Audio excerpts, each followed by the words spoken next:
एक ऐसा लड़का जिसकी कोई पहचान नहीं थी, न राजघराना, ना सिंहासन, ना सेना, लेकिन उसके मन में एक सपना था, पूरे भारत को एक करने का।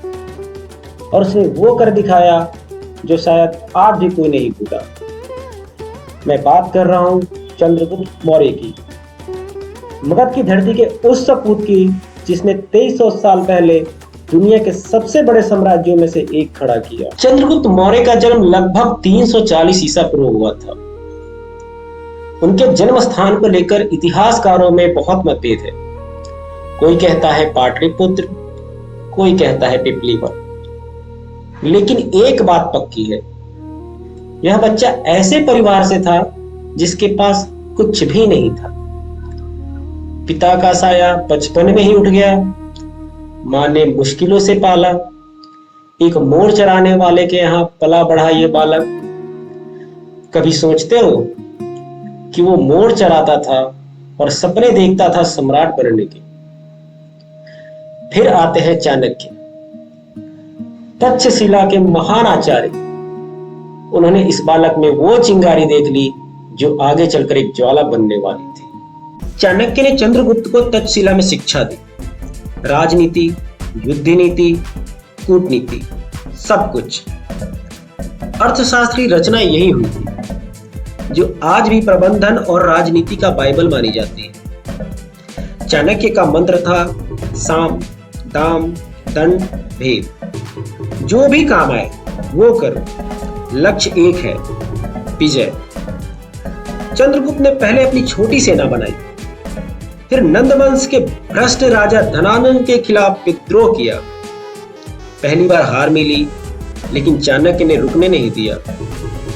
दूसरी बार पूरी तैयारी के साथ, और इस बार नंदवंश का अंत। 322 ईसा पूर्व में चंद्रगुप्त मौर्य ने पाटलिपुत्र यानी आज के पटना को अपनी राजधानी बनाया। उनका साम्राज्य फैला पश्चिम में अफगानिस्तान तक, पूर्व में बंगाल तक, उत्तर में हिमालय तक, दक्षिण में मैसूर तक। यह उस समय दुनिया का सबसे बड़े साम्राज्यों में से एक था। सिकंदर के सेनापति सेल्यूकस निकेटर ने जब भारत पर हमला किया, चंद्रगुप्त ने उसे हरा दिया। और शांति संधि में सेल्यूकस ने अपनी बेटी की शादी चंद्रगुप्त से करा दी। सोचो, एक मोर चराने वाला बच्चा ग्रीक राजकुमारी का पति बना। चंद्रगुप्त मौर्य ने लगभग 24 साल तक राज किया, लेकिन फिर उन्होंने कुछ ऐसा किया जो शायद आज भी लोगों को हैरान करता है। उन्होंने सिंहासन छोड़ दिया, जैन धर्म को अपनाया और अपने पुत्र बिंदुसार को राजगद्दी सौंपी। और कर्नाटक के श्रवणबेलगोला में जाकर जैन परंपरा के अनुसार उन्होंने संलेखना द्वारा अपना जीवन समाप्त किया।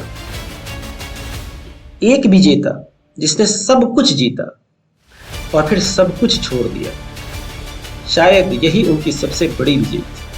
आज जब हम बिहार की बात करते हैं तो लोग कहते हैं पिछड़ा राज्य, गरीबी, पलायन, लेकिन इसी बिहार की मिट्टी ने दिया था चंद्रगुप्त मौर्य, भारत का पहला सम्राट। चाणक्य, दुनिया का पहला राजनीतिक रणनीतिकार।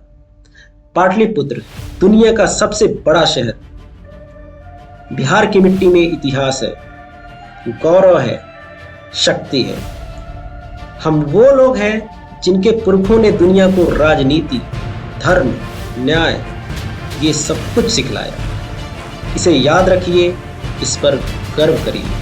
तो दोस्तों, यही था चंद्रगुप्त मौर्य का अद्भुत सफर, एक साधारण बालक से भारत के सबसे महान सम्राट तक। अगर आपको ये वीडियो अच्छी लगे तो लाइक करिए, शेयर करिए और बिहार बुलेट को सब्सक्राइब करिए।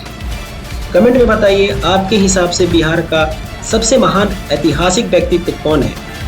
मिलते हैं अगले वीडियो में एक और अनसुनी कहानी के साथ। जय बिहार।